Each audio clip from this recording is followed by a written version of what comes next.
भाजपा सरकार के 9 वर्ष पूरे होने के उपलक्ष्य में भारतीय जनता पार्टी द्वारा देश भर में एक महीने के जनसंपर्क अभियान की शुरुआत की गई। 30 मई से 30 जून तक यह अभियान चलाया जाएगा, जिसमें प्रत्येक विधानसभा में हर एक पोलिंग बूथ के कार्यकर्ताओं द्वारा अपनी अपनी विधानसभा और बूथ एरिया में विभिन्न कार्यक्रम आयोजित किए जाएंगे। इस संबंध में भारतीय जनता पार्टी वर्ग मोर्चा के प्रदेश अध्यक्ष नारायण सिंह कुशवाहा द्वारा अपने निवास पर एक पत्रकार वार्ता बुलाकर बताया गया कि प्रधानमंत्री नरेंद्र मोदी की सरकार के 9 वर्ष पूरे होने के उपलक्ष्य में भारतीय जनता पार्टी द्वारा महाजनसंपर्क अभियान चलाया जा रहा है।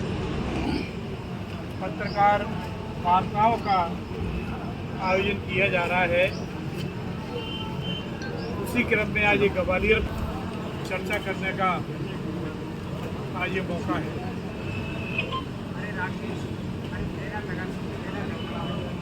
मोदी जी की सरकार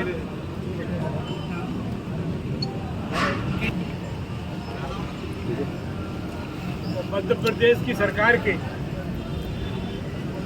माननीय शिवराज सिंह जी चौहान के सारे काम गरीब कल्याण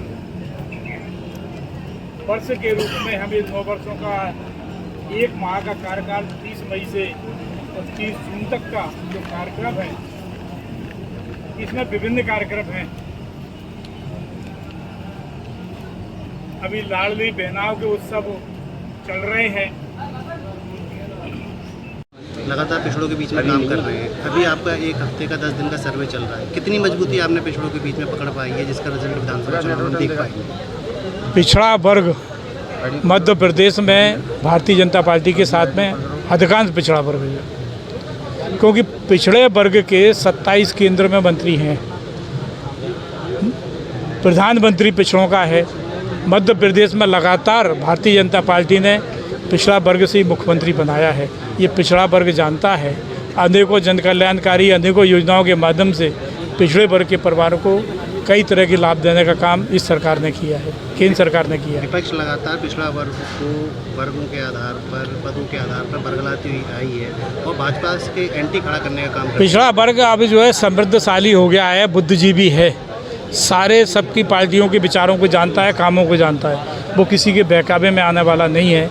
वो जानता है कि हमारा और प्रदेश के और देश का उत्थान केवल भारतीय जनता पार्टी कर सकती है, दूसरा कोई नहीं। अभी ये 10 दिन के कार्यक्रम में किन मुख्य बिंदुओं पर नजर रही है? 10 दिनों के ये काम चले हैं। लाडली बहना योजना के तहत लोगों को सर्टिफिकेट बांटने का काम। हमारी टोलियाँ मंडल स्तर तक बनी है, 4-4 लोगों की, राष्ट्र की है, प्रदेश की बनी है, जिलों की बनी है। ये सारे उसके तहत सारी कार्य योजना हमारी बन गई है। बैठकें चालू सारे जिलों की बैठकें अधिकांश जिलों में हो गई हैं कि सारी कार्य योजना को काम करने के लिए। आगे भी क्या कार्यकर्ताओं को जोड़ने का काम होगा इन 10 दिनों में? बिल्कुल होगा। कार्यकर्ता जुड़ा हुआ है और जो बिछड़ा है ये अन्य विचारों में है, उसको भी इस पार्टी के विचारों में लाने का काम ये मोर्चा कर रहे हैं। प्रदेश स्तर पर होने के बाद जिला स्तर पर जितने भी आपके पदाधिकारी हैं उन सबको एकत्रित रखने के लिए क्या करें? नहीं, जिला स्तर पे हमारे ज़िले की पार्टी है ना। कहीं हमारे सामने कोई बात आती है तो ज़िले के समक्ष ज़िले के लोगों को हम भी बताते हैं। प्रदेश अध्यक्ष जन्मदिन के अवसर पर आज यहाँ पर प्रेस वार्ता का आयोजन हुआ है। इस तरह से पूरा कार्यक्रम हुआ। पहले तो हम सभी लोगों ने अपने प्रदेश अध्यक्ष जी को उनके जन्मदिन के अवसर पर बधाई दी है।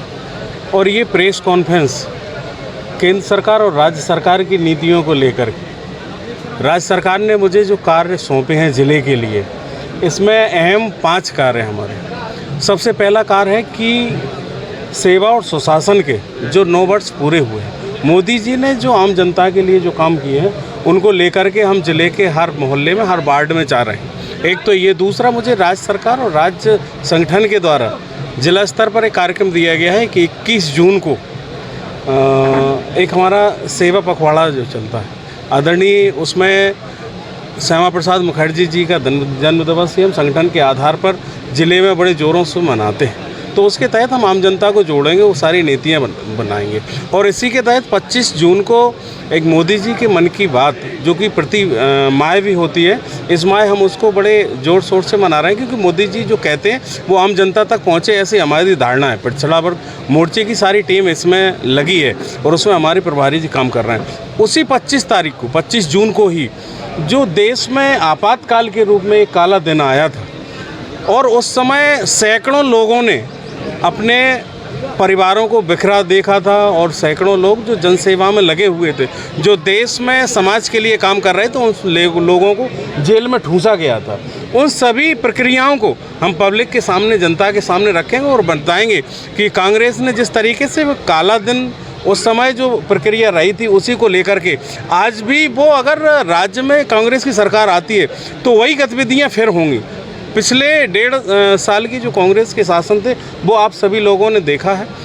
पिछड़ा वर्ग मोर्चा ग्वालियर ये चाहता है कि ऐसी स्थितियां ग्वालियर में और मध्य प्रदेश में दोबारा से न बने। इसके लिए हम जनता को जागरूक करने की कोशिश करेंगे और चाहेंगे कि पुनः मध्य प्रदेश में भारतीय जनता पार्टी की सरकार बने और ये अमन चैन और ये सुचारू रूप से जो विकास के कार्य चल रहे हैं ये चलते रहें और ऐसे ही विकास की गंगा हमारे ज़िले में बहती रहे। इसके लिए हमारा सारा मोर्चा प्रयास कर रहा है। कांग्रेस का कहना है कि हम 2018 का चुनाव भी जीते और इस बार का चुनाव भी जीतेंगे। भाजपा ने चुनाव जीता ही नहीं है यहाँ से। नहीं, 2018 का चुनाव वो किस तरीके से जीते ये जनता के बीच में है और उसके बाद उन्होंने क्या किया, किस किस के कनेक्शन काटे, किस किस की कॉलोनियाँ तोड़ी, ये सारी चीज़ें आप सब लोगों के सामने हैं। और हमारे मुख्यमंत्री जी तो पहले भी ये कहते, आज भी कह रहे हैं, कांग्रेस ने ये प्रचलन चलाया था कि जो कॉलोनियाँ उनके हित की नहीं है वो विकास कार्य नहीं करेंगे। लेकिन भारतीय जनता पार्टी की जब प्रदेश में सरकार आई तो उन्होंने उन सभी जगह जो विकास किया जहाँ लोग अपेक्षा नहीं कर सकते थे, सब जगह रोडें बनी, सब जगह लाइट गई, सब जगह नालियाँ बनी, सब सारे विकास के कार्य हुए। तो कांग्रेस का शासन अब कोई नहीं चाहता। कांग्रेस के अकेले कहने से सरकार नहीं बन जाएगी। पब्लिक नहीं चाहती कि मुझे वो दोबारा वही दिन मिले। आप दे पाएंगे आप चुनाव में ओबीसी की तरफ से? आदरणीय नारायण सिंह कुशवाहा जी हमारे बड़े नेता हैं और हमारे प्रदेश के अध्यक्ष हैं। उनके सानिध्य में और उनके मार्गदर्शन में जिला पिछड़ा वर्ग मोर्चा ग्वालियर एक बड़ा अभियान, विकास अभियान चलाने जा रहा है और उसके तहत प्रदेश सरकार की जितनी भी नीतियां पिछड़ा वर्ग के लिए और आम जनता के लिए बनी है, हम उन सभी नीतियों को लेकर के जन जन तक जाएंगे, सभी परिवारों तक जाएंगे, सभी लोगों को ये बताने का काम करेंगे कि मध्य प्रदेश की सरकार हमारे पिछड़ों के लिए और एक आम जनता के लिए क्या कार्य कर रही है। इस वीडियो को लाइक करें, हमारे चैनल को सब्सक्राइब करें, बेल आइकन जरूर प्रेस करें हमारी न्यू वीडियो सबसे पहले देखने के लिए। सब्सक्राइब करने के बाद ना घंटी बजा देना ताकि जब भी मैं कोई न्यू वीडियो अपलोड करूं तो तुम्हारे फोन की घंटी भी बजे।